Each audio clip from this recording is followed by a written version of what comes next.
Guys देखो Grok AI जो है ना वो काफी टाइम से भाई बहुत न्यूज में है। देखो ग्रॉक एआई मैं आपको बता देता हूँ कि ये एक एआई मॉड्यूल ही है, बिल्कुल चैट जीपीटी की तरह। इसका एक एप्लीकेशन है iOS के ऊपर, जैसे चैट जीपीटी का है। एंड्रॉइड पे इसका एप्लीकेशन है कि नहीं पता नहीं, लेकिन यहाँ पर समझने वाली बात दोस्तों ये है और ज्यादा अमेजिंग बात ये है कि ग्रॉक एआई का खुद का एक ट्विटर हैंडल है। जी हाँ, और यहाँ पर सबसे जबरदस्त बात यह है कि उस ट्विटर हैंडल पे यूजर जो है ग्रॉक एआई को टैग करके कुछ भी पूछ सकता है और इस एआई से काफी जबरदस्त रिप्लाईज आते हैं। मतलब यहाँ पर ये एआई जो है वो सार्कास्टिकली भी रिप्लाई करता है, बहुत फनी वे में भी रिप्लाई करता है। लॉजिकली तो ऑब्वियसली इसके रिप्लाईज तो होते ही हैं, और जो इन्फॉर्मेशन रहती है गाइस वो काफी सटीक इन्फॉर्मेशन रहती है। तो यहाँ पर गाइस देखो मैं कुछ रिप्लाईज लेके आया हूँ ग्रॉक एआई के, जो कि काफी जबरदस्त है। ज्यादातर रिप्लाईज देखो हम देखेंगे ना, ज्यादातर बहस जो ट्विटर पे चल रही है भाई वो पॉलिटिक्स और रिलीजन को लेकर चल रही है, और हमारा ऑब्वियसली पॉलिटिक्स या रिलीजन से रिलेटेड चैनल तो है नहीं, हमारा टेक चैनल है। तो टेक से रिलेटेड जो ना दोस्तों बहुत कम मुझे रिप्लाईज मिले थे। यहाँ पर मैंने ही जो ना दोस्तों कुछ क्वेश्चंस ग्रॉक से किए। अब देखते हैं कि ग्रॉक ने एक एक क्वेश्चन का किस तरीके से रिप्लाई किया है। मतलब मजा आएगा यार, देखते हैं। तो सबसे पहले देखो मैं गाइस इस चीज पे बात करता हूँ कि आपने काफी टाइम से सुना होगा कि गूगल जो है वो यूजर्स को ट्रैक करता है काफी सारी चीजें, फिर भले ही वो उसका फोन कॉल हो, लोकेशन हो, डेटा हो, मतलब काफी तरीके से जो ना गूगल ट्रैक करता है। तो गाइस मैंने यहाँ पर ग्रॉक एआई को पूछने की कोशिश करी कि hey Grok, is Google tracking everything we do, is it a myth और रियलिटी? मतलब क्या सही में गूगल जो ना दोस्तों वो ट्रैक करता है, क्या ये मिथ है, क्या ये रियलिटी है? तो ग्रॉक ने जो ना दोस्तों काफी जबरदस्त रिप्लाई दिया है इसमें, और ये रिप्लाई देखने के बाद तो मैं भी शॉक हो गया था। ग्रॉक की तरफ से रिप्लाई आया है कि गूगल जो है ना दोस्तों वो हमें ट्रैक करता है और काफी सारी चीजें ट्रैक करता है। मतलब सर्चेस जो तुम्हारे रहते हैं, जो लोकेशन तुम्हारी रहती है। मतलब आपने दोस्तों नोटिस किया होगा कि जब भी आप कोई चीज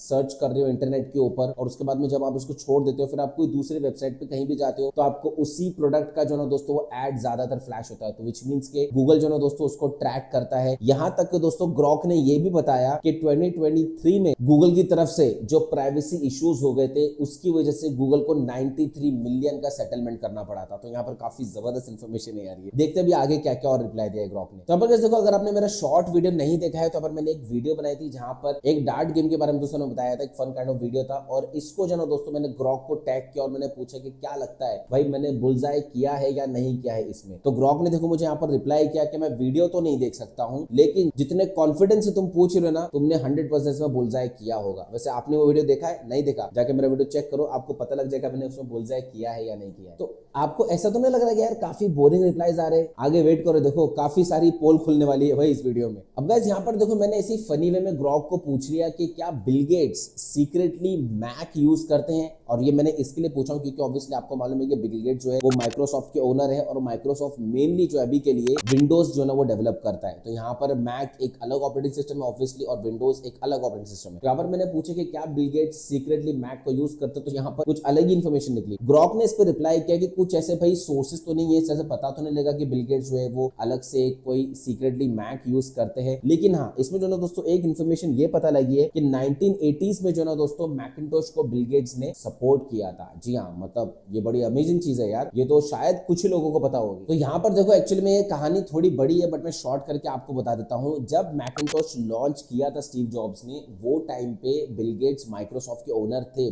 बट माइक्रोसॉफ्ट ने वो टाइम पे विंडोज डेवलप नहीं किया था। और इसमें हुआ क्या कि जब मैकिंटोश लॉन्च हो रहा था तो वो टाइम पे स्टीव जॉब्स ने बिल गेट्स को भी इनवाइट किया था, और बिल गेट्स जो है दोस्तों मैकिंटोश के लिए अदर सॉफ्टवेयर डेवलप कर रहे थे। मतलब जैसे कि वर्ड, एक्सेल, ये सब सॉफ्टवेयर जो दोस्तों मैकिंटोश के लिए डेवलप हो रहा था। लेकिन उसके बाद में गाइस कुछ ये हुआ कि जब मैकिंटोश लॉन्च हुआ और उसके कुछ 1-2-3 साल के बाद में, पता नहीं कितने टाइम के बाद में, जब विंडोज बिल गेट्स ने लॉन्च किया तो स्टीव जॉब्स ने फिर बिल गेट्स के ऊपर केस कर दिया था कि काफी सारी चीजें ऑपरेटिंग सिस्टम में विंडोज में उन्होंने मैक से उठाई। एनी विच वेज गाइस, ये तो देखो पूरी स्टोरी नहीं थी, मैंने आपको नटशल में बताया हूं, लेकिन यहाँ पर इन्फॉर्मेशन काफी तगड़ी थी। अब यहाँ पर देखो ग्रॉक को जो ना दोस्तों आप कोई भी लैंग्वेज में सवाल कर सकते हो, और वो एआई मॉड्यूल है तो ऑब्वियसली वो कोई भी लैंग्वेज को समझ सकता है। मैंने अगला जो सवाल किया ना गाइस वो काफी जबरदस्त है। मैंने अगला सवाल किया कि हे ग्रॉक, ये बताओ एप्पल और सैमसंग के बीच बॉक्सिंग मैच हुआ तो कौन जीतेगा और क्यों? तो यहाँ पर देखो ग्रॉक का कितना विटी रिप्लाई था। ग्रॉक ने कहा कि अगर एप्पल और सैमसंग के बीच बॉक्सिंग मैच हुआ तो एप्पल जीतेगा, क्योंकि उसका मार्केट शेयर 27.87% है और रेवेन्यू 144.30 बिलियन है। जी हाँ, मतलब ये तो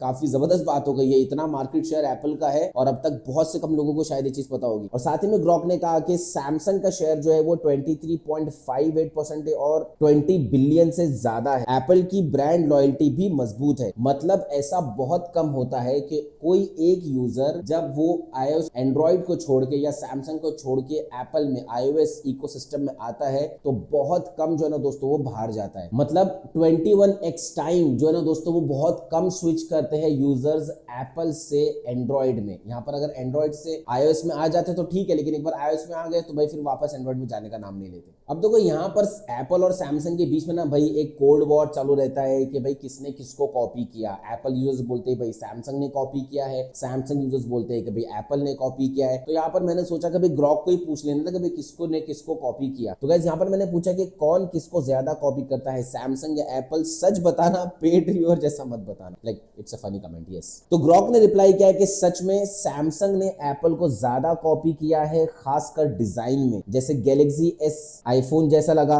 और एप्पल ने 1 बिलियन लॉसूट जीता। तो गाइस यहाँ पर ग्रॉक ने एकदम क्लियर कर दी ये चीज कि ठीक है दोनों ने ही आपस में एक दूसरे को कॉपी किया है, बट सैमसंग ने जो ना दोस्तों वो बहुत ज्यादा कॉपी किया एप्पल को, स्टार्टिंग फ्रॉम डिजाइन। और उसके बाद में फिर एप्पल ने उसको सू भी किया था और भाई वो केस जीत भी गया। तो यहाँ पर अगर आप सैमसंग फैन हो then please take it sportingly. अब देखो एक और एक चीज हो रही है, पता नहीं और वो क्यों हो रही है, कैसा हो रही है, क्या मालूम कि कोई भी रिव्यूअर जब भी सैमसंग और आईफोन को रिव्यू करता है और उसमें अगर उसने जरा सी भी आईफोन की तारीफ कर दी भाई फिर तो गया, उसका कमेंट सेक्शन जो है वो गालियों से भर जाता है। तो मतलब अगर आप सही भी बोलोगे ना भाई तो भी गालियों से भर जाता है। ये पहचान होती है सैमसंग के टॉक्सिक यूजर्स की। तो भाई इसी को लेके मैंने ग्रॉक से सवाल कर लिया कि हे ग्रॉक, मतलब कि जो सैमसंग यूजर्स है भाई वो इतने टॉक्सिक क्यों है? ज्यादातर यूजर्स तो सैमसंग फोन यूज भी नहीं करते होंगे। मतलब मैं खासतौर से फ्लैगशिप फोन की बात कर रहा हूँ, 25 अल्ट्रा 24 अल्ट्रा मिड रेंज तो यूज करते होंगे। बिना यूज करे सैमसंग की अंधी तारीफ सुनना चाहते हैं और क्रिटिसिज्म बिल्कुल भी नहीं झेल सकते जैसे कि उनके घर की कंपनी होती है। यहाँ पर ग्रॉक ने देखो किस तरीके से रिप्लाई किया है। सबसे पहले ग्रॉक बोलता है कि Samsung fans can get defensive because brand loyalty runs deep. तो अब यहाँ पर देखो सबसे बड़ी बात यह आ जाती है कि सैमसंग घर की कंपनी है, लोगों को लगता है कि भाई हमारी ब्रांड लॉयल्टी है, हमने एक प्रोडक्ट परचेज किया तो भाई ये प्रोडक्ट हमने बनाया है, ये हमारे घर का बना हुआ है, इसकी बुराई हम सुन नहीं सकते। ये देखो एआई बोल रहा है, मैं नहीं बोल रहा हूँ, ब्रांड लॉयल्टी रन्स डीप। और आगे जो ना दोस्तों ग्रॉक ने कुछ इसी तरीके से एक्सप्लेन करने की कोशिश किया कि अब यहाँ पर सारा बखेड़ा जो है वो इसी पे खड़ा हो जाता है कि अगर मान लो कोई यूजर है जो ब्रांड के लिए इतना ज्यादा लॉयल हो गया, जैसे कि ब्रांड ने उसको एम्बेसडर बना के रखा हुआ है। मतलब आज के टाइम पे तो एम्बेसडर्स भी ब्रांड के लिए इतना लॉयल नहीं है, तो वो सिर्फ पैसे के लिए लॉयल होते हैं, लेकिन ब्रांड के लिए इतना ज्यादा लॉयल हो गया कि उसको ये तक समझ में नहीं आ रहा है कि क्या चीज सही है क्या चीज गलत है। और उसके बाद में जब आप उसको क्रिटिसाइज करोगे तो भाई ऑब्वियसली वो टॉक्सिक तो बनेगा ही ना, मतलब गालियां तो उसके मुंह से निकलेगी ना। ऐसा मैं नहीं बोल रहा हूँ, ग्रॉक बोल रहा है। अब देखो अगला सवाल मैंने पूछा है जो ज्यादातर रिव्यूअर्स यहाँ पर करते हैं, भाई यूज तो करते हैं आईफोन, प्राइमरी डिवाइस उनका आईफोन रहता है, लेकिन उसके बाद में जब वीडियो आती है तो उसके बाद में जम के जो ना दोस्तों वो आईफोन की बुराई करते हैं और सैमसंग की जम के तारीफ करते हैं। अब इसमें से एक रिव्यूअर्स तो वो है कि भाई दोनों ही की तारीफ करते हैं, एक रिव्यूअर्स वो है जो सही चीज बताते हैं, क्या चीज गलत है क्या चीज सही है। लेकिन यहाँ पर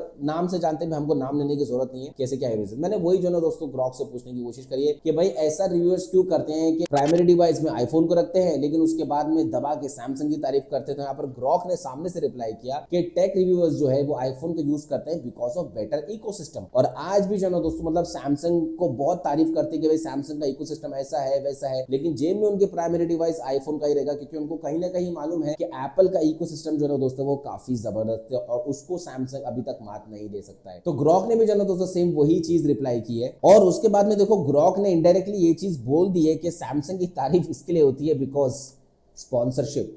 जी हाँ, पैसे के आगे क्या बोलना चाहिए भाई, पैसा ही तो है सब चीज, है ना, ऐसे रिव्यूअर्स के लिए। फाइनली गाइज मैंने अगला सवाल पूछा ग्रॉक से कि क्या लगता है आपको कि SRK शाहरुख खान जो है वो कौन सा स्मार्टफोन यूज करते हैं। तो भाई ग्रॉक ने यहाँ पर बड़ा अजीब रिप्लाई दिया है, मतलब इसके ऊपर भी बात करूंगा। शाहरुख खान जो है वो Realme 14 Pro 5G यूज करते होंगे। अब उसके पीछे रीजन ये दे रहा है कि शाहरुख खान ने जो है ना दोस्तों शाहरुख खान जो है ना दोस्तों इसका ब्रांड एम्बेसडर था, तो उसमें Realme 14 Pro 5G का उन्होंने ऐड किया था। तो भाई हो सकता है कि वो यूज करते हो। तो यहाँ पर देखो ये चीज स्पेकुलेशंस पे थी और जहां पर ग्रॉक ने ये कहा है कि भाई वो ब्रांड को उन्होंने एंडोर्स किया है तो इसकी वजह से यूज करते होंगे। तो आज करने पे आप मुझे बताने कि कितने सेलिब्रिटीज ऐसे हैं जो ब्रांड को एंडोर्स करते हैं बट उसका प्रोडक्ट यूज नहीं करते। अगर ऐसी बात होगी तो फिर भाई विमल क्यों नहीं खाते में मिलते सब जगह। एनी व्हिच वेज गाइस देखो ये तो थे कुछ रिप्लाईज यहाँ पर। अगर आप चाहते हो कि भाई ये वीडियो में और कंटिन्यू करूँ आगे तो यहाँ पर मुझे आप कमेंट्स में बताना कि भाई क्या क्या कुछ ऐसे फनी कमेंट्स लिखना कि भाई क्या क्या क्वेश्चंस पूछना चाहिए ग्रॉक को, पूछेंगे और उसके बाद में देखते हुए ग्रॉक का क्या रिप्लाई है तो मैं फिर प्रॉपर्ली वीडियो बनाऊंगा। कैसा लगा वीडियो आपको मुझे जरूर से बताना। और साथ ही में अगर आपको फोन मोबाइल के रिलेटेड वीडियोस देखना पसंद है तो प्लीज चैनल को सब्सक्राइब कर लो, बेल नोटिफिकेशन कॉल पे रख लो। चलिए दोस्तों इंशाल्लाह मैं मिलता हूं आपसे अपने अगले वीडियो में।